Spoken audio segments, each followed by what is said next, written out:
1849 to 1894 for the miners going to the California Gold Rush on the Immigrant Trail via the Apache Pass was the most direct southern route. In 1958, the Apache Pass stage station had a dependable water source, the Apache Springs, which still flows today. The building had a kitchen dining room area, sleeping rooms, storage for feed and weapons, along with a mule corral. A change of mules for the stagecoaches, along with some rest and a meal before moving forward.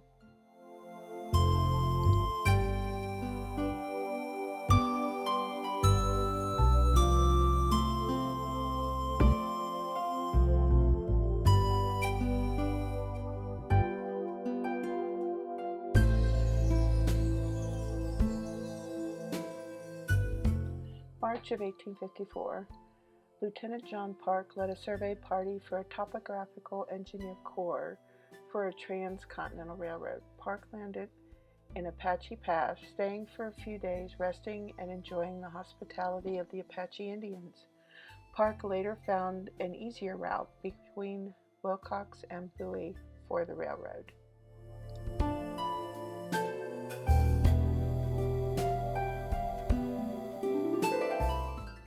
From 1858 to 1861, the rolling hills and trail you see was part of the Butterfield Overland Trail mail and passenger service route. The U.S. government paid $600,000 for Butterfield to travel 2,800 miles via 200 stage stations from St. Louis to San Francisco, all within 25 days. Butterfield was heard to say, "Remember, boys, nothing on God's earth must stop the United States mail."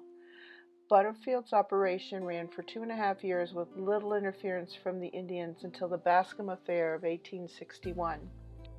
In January of 1861, a band of Apaches raided a local rancher and kidnapped his son and taking some cattle.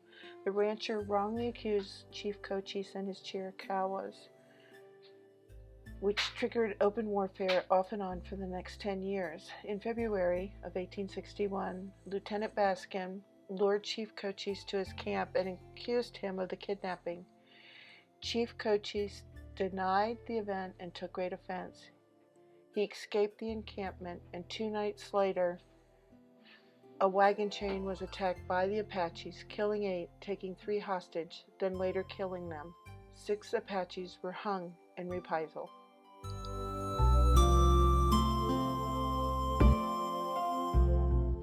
From the Bascom Affair of 1861 and the Battle of Apache Pass in 1862, where Brigadier General James Carleton was ambushed en route to confront Confederate soldiers in Arizona and New Mexico, the 5th California Volunteer Infantry had been sent in to build the first Fort Bowie. Cochise attacked a column of 96 California volunteers traveling through the Apache lands. The post cemetery that you see here actually predated Fort Bowie. When the California column was attacked, the dead were interred into this cemetery. 5 months after the closure of Fort Bowie, 72 soldiers, dependents, and unknowns were removed and taken to the San Francisco National Cemetery. 23 civilian graves remain at the post cemetery today.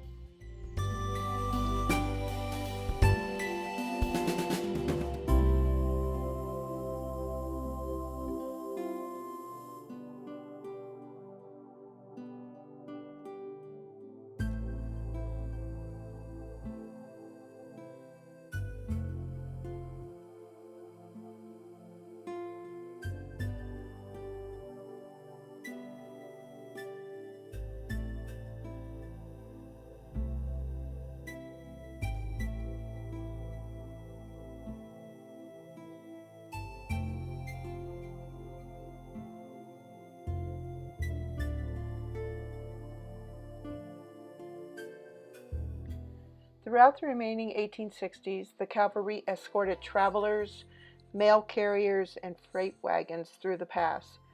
In 1872, the second Fort Bowie expanded to the fort ruins you see today.